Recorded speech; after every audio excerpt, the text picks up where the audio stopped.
Ngayon po ay bare months, umpisa mo na po na yung pagtatanim ng mga gulay kagaya ng sili, talong, mga sitaw, okra at iba pang mga gulay. Mahal pa rin ngayon ang kamatis na kung magtatanim kayo ngayon ng kamatis sigurado after 2 months, 1 to 2 months, mura na po ang kamatis kasi siyempre pag mahal kasi ang isang commodity o isang ang gulay, maraming magtatanim. Ang maganda kapag mura ang gulay ngayon, doon ka magtanim kasi sigurado kapag naubos yung supply at kokonti lang na ang nagtanim dahil mura, kasi pag mura ayaw nilang magtanim. Kaya i-timing nyo po na mura yung gulay, mura yung commodity o anumang product na mayroon dyan sa palengke at iyon ang itatanim po ninyo. Kagaya ng limbawa yung sili nung nakaraan, mura at nagkataon na sunod-sunod yung mga tagulan, maraming o yung malalakas na ulan, bagyo, haba yung panayan, habagat na yan, marami pong nasirang sili. Maraming nagtanim ng sili kaya lang naging problema nila kasi yung may lapnos. Kaya ngayong buwan na ito, marami pong nagtatanim ng sili.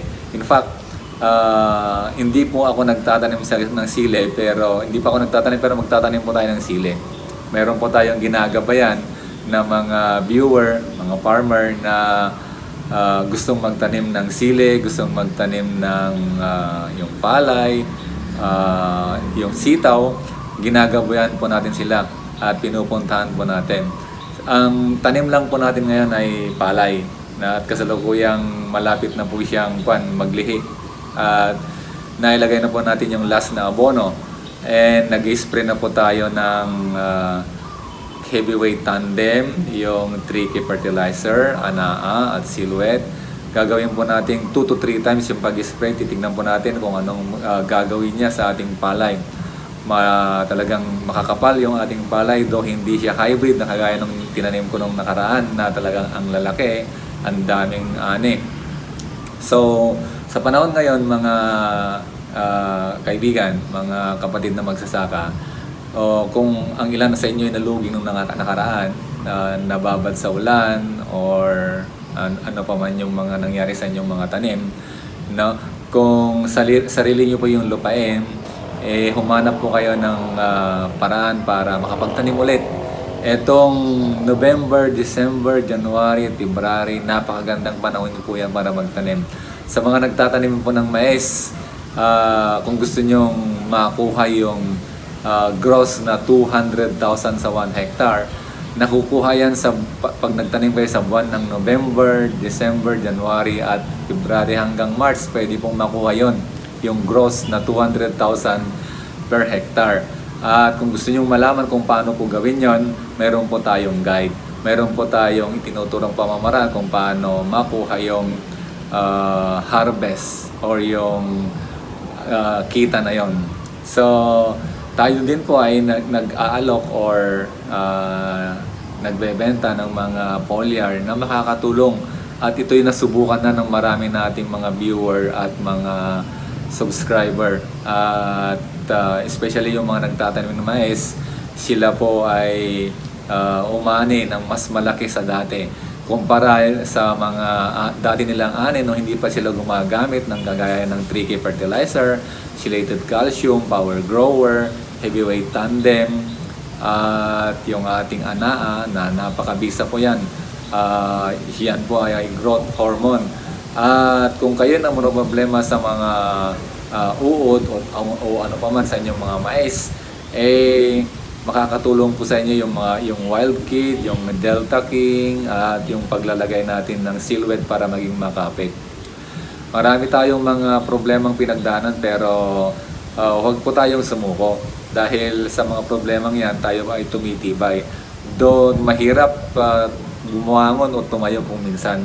Pero kung hindi natin gagawin na bumangon at tumayo sa sarili natin, hindi tayo uunlad, hindi tayo aangat. So mga kaibigang magsasaka na nanonood, taga-subaybay ng ating channel, inaanyayahan ko kayo na huwag kayong manlupaypay, huwag kayong ma-discourage sa kung ano man yung pinagdadaanan, natural po yan. Kagaya ng sinasabi ko na ako, 6 years na talagang nagtiyaga. 6 years na talagang kwan din, puro puhunan na lugi, palaging lugi. Pero pagkatapos noon, unti-unti bumangon po tayo, nakaangat po tayo. So kailangan lang natin na magtiyaga. So sa mga panahon ngayon, pwede pa rin tayong maraming nagtanim ng sitaw sa mga medyo matataas na bahagi, pero pwede pa rin namang magtanim. Kasi itong mga buwan ng December, hindi po pwedeng magpatubo ng sitaw. Kaya November, last week of November, kung gusto nyong makachamba sa sitaw, last week of November, maganda pong magtanim. Etong buwan na ito, mahal pa rin yata yung okra. At sa yung mga nagtatanim ng mais, itong October maganda. Wag lang mababad sa ulan yung buto ninyo para hindi mabulok. Okay po yon. Pero kapag na-timing sa malakas na ulan, baka sayang yung magiging outcome. Hindi po tutubo yung buto nyo dahil mabubulok. Kaya timing lang po sa pagtatanim. Marami tayong mga kagaya ng aking mga pinapasyalan, na nakakapagtanim din sila ng mais kahit tag-ulan, natsyatsambahan po nila. So, kung maganda, mataas ang inyong lupa, pwede po yung mais, pwede kayong magmais ng 3 beses. At ang gawin lang po nyo yun, gumamit kayo ng 3K fertilizer para hindi po parang mabawasan yung fertilizer or yung kakayahan ng inyong lupa para mag-produce ng malaking ani. Dahil yung ating 3K fertilizer, ibinabalik po niya yung mga nawawalang microorganism, mga namamatay na mga na mga maliliit na tumutulong sa mga magsasaka dahil sa paggamit natin ng glyphosate, paggamit natin ng mga iba't ibang herbicide, na apektuhan po yung mga microorganism. Kaya kung gusto nyo maibalik yung fertility ng inyong lupa, gumamit po tayo ng 3K fertilizer. At mag-ingat po tayo sa paggamit ng glyphosate kasi delikado po yan. Sa ibang bansa, pinagbabawal po ang glyphosate. Kaya lang, ang may mumungkahi ko, pag gumagamit kayo ng ganyan, magsuot po kayo ng buta. Yung boots na hindi po mababasa or maapektuhan ng inyong balat para hindi po ganon kalakas yung magiging epekto. So, kagaya ng aking ginagawa, pag ako'y nag-spray, gumagamit po ako ng bota. So, sa mga may katanungan po sa inyo tungkol sa pagmamais, pagpapalay, paulit-ulit po na maraming nagtatanong pero inuulit-ulit ko din kasi gusto ko ay matulungan. Gusto kong umangat yung mga magsasakang Pilipino at gusto ko na pare-parehas tayong guminhawa. Hindi po imposible na umangat yung mga magsasaka. Sa ibang bansa, kung tinutulungan man sila ng sarili ng mga country para umangat, dito sa Pilipinas kasi hindi masyadong ganon kayaman o ganon kalaki yung pondo ng ating gobyerno. Bagamat sa sarili nating kakayahan, pwede tayong umangat hanggang sa talagang maiangat natin yung kalidad or yung maiangat natin o unti-unti makaangat yung ating gobyerno at lumaki yung pondo. Baka darating yung panahon, pupundohan na rin ng gobyerno o susuportahan na rin ng gobyerno yung mga magsasaka. Ngayon may mga pakonti-konting suporta yung ating gobyerno kagaya ng binhi, abono, na kung minsan hindi naiintindihan ng ating mga kapatid na magsasaka. Kung minsan parang nagte-take advantage sila dahil yung ibinibigay na abono, ibinibigay na binhi, binebenta po. Yun pong nakakalungkot na may mga magsasakang hindi ganon kaliwanag or kagaling mag-isip. Alam po ninyo, ang gobyerno natin ay talagang kawawa na po naman. Pero kahit ganon, pinipilit pa rin niya para matulungan ang ating mga kaibigan o ang ating mga kapatid na magsasaka. Kaya tayo sana mga magsasaka, gawin din natin yung ating makakaya para umangat tayo. Huwag tayong basta umaasa na lang sa mga bigay, sa mga tulong, kundi maghanap tayo ng pamamaraan para lumaki ang ating kita. So, gaya ng aking ginagawa, hindi niyo ako binabayaran, hindi niyo ako nanonood kayo. So, salamat sa mga hindi pag-skip ng ads. So, sa pagtatapos ng ating video, dahil kahit konti nakakatulong po kayo sa ating ginagawa para maipabatid, maabot yung ating magsasaka na mga walang kaalaman sa pagtatanim, lalo na ang hirap, ang mahal ng mga bilihin, ng mga inputs ng mga magsasaka ngayon. Mahal pa rin ang abono, mahal ang pamatay peste, hindi po yan bumababa, patuloy na tumataas. So sa pamamagitan ng munting pamamaraan natin na pagtuturo sa mga magsasaka kung paano ang kanilang gagawin, paano ma-reduce yung kanilang fertilizer usage sa pamamagitan ng paggamit ng organic na kagaya ng iniinom kanahin natin, ating yung 3K fertilizer.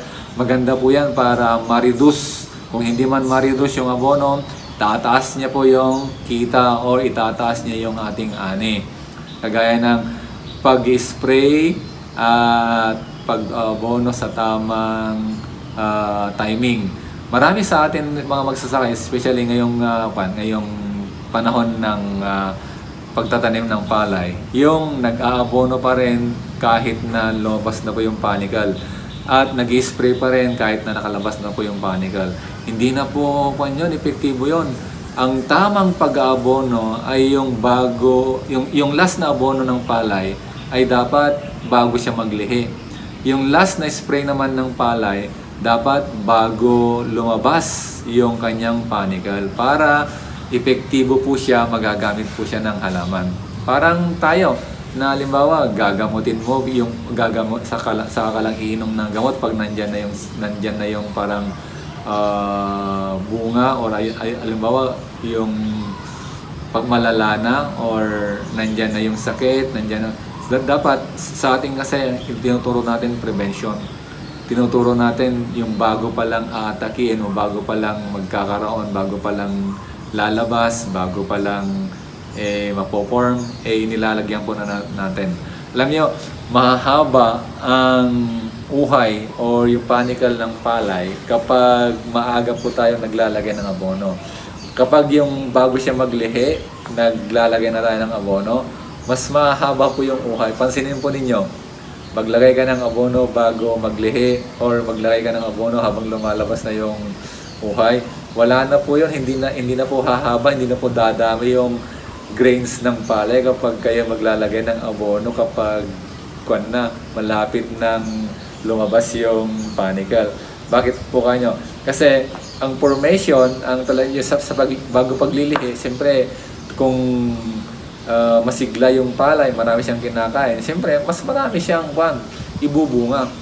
At kung mas malaki yung palay, siyempre mas mahaba yung panicle niya. Ganun po yung parang tao din yan eh. Pag malaki yung tao, siyempre malaki din yung kanyang katawan. Pero pag maliit din. No?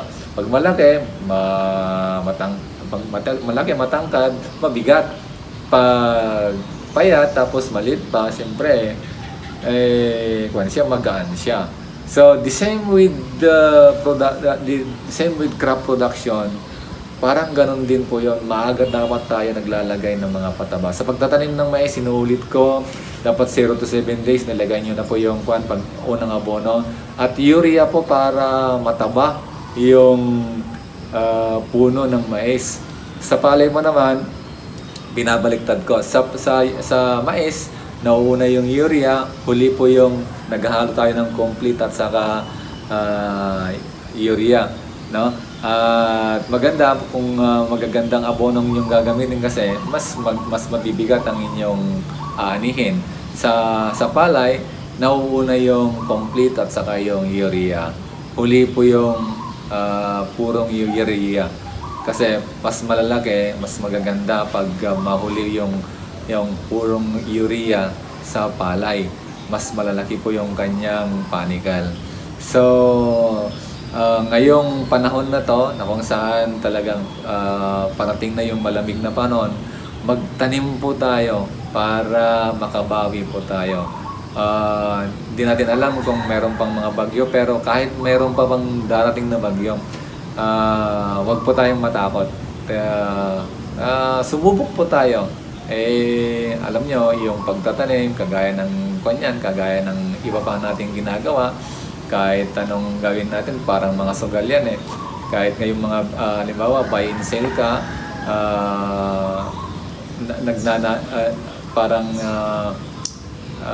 yung kwan ay yung nice mong kumita ng malaki pero kung minsan wala namang bumibili. Ganon din sa ating pagtatanim. Pero pag nakachamba ka na halimbawa ay yung tinanim mo ay mahal at marami kang inani, yun, swerte. Pero hindi ako naniniwala sa mga kwan na yan. Basta ang gusto ko, laging nagtatanim, laging gumagawa, laging pinupuntos para mayroon tayong ibinebenta. So, inuulit ko, kung gusto nyo magtanong, sumali po kayo sa ating Tikpurok Group. At libre po yung pagtatanong doon. Marami din po tayong mga kasama na natuto. Pwede kayong sagutin sa inyong mga tanong. At patuloy tayong umiikot. Pag kailangan nyo ng ating produkto, na order lang po kayo sa ating Lazada store. At sigurado na genuine at lehitimo na talagang original yung inyong mga mabibiling mga foliar fertilizer kagaya ng 3K fertilizer. Sa atin lang po nanggagaling yan. Insulated calcium, tayo mismong gumagawa niyan. At meron tayong power grower combo, heavyweight tandem, ana at saka bibitol. Direct po tayo sa gumagawa. Kaya huwag niyo sabihin na mahal yung ating benta, kundi yun po yung talagang presyo at para ma-share po natin sa inyo kahit na malayo. So, huwag po tayong tumigil. Alagaan din po ninyo yung mga sarili. Huwag niyong pabayaan. Huwag niyong abusuin ng inyong katawan. Kung mayroon kayong bisyo, kumare, tigil niyo na po yan. Yung paninigarilyo, yung pag-inom ng alak, masama po sa ating katawan. At kung yung bisyo nyo din ay paggastos, ay hindi po tayo aangat pag magastos po kayo. Pag tayo kumikita, manatiling lang po tayo sa dati nating buhay. Kung tayo nagtitiyaga sa mga simpleng pagkain, doon lang po tayo. Kung tayong maging parang waldas pag tayo kumikita. Para lumaki po yung ating para munlad po tayo.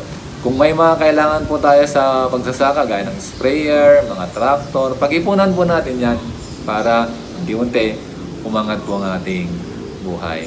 God bless po!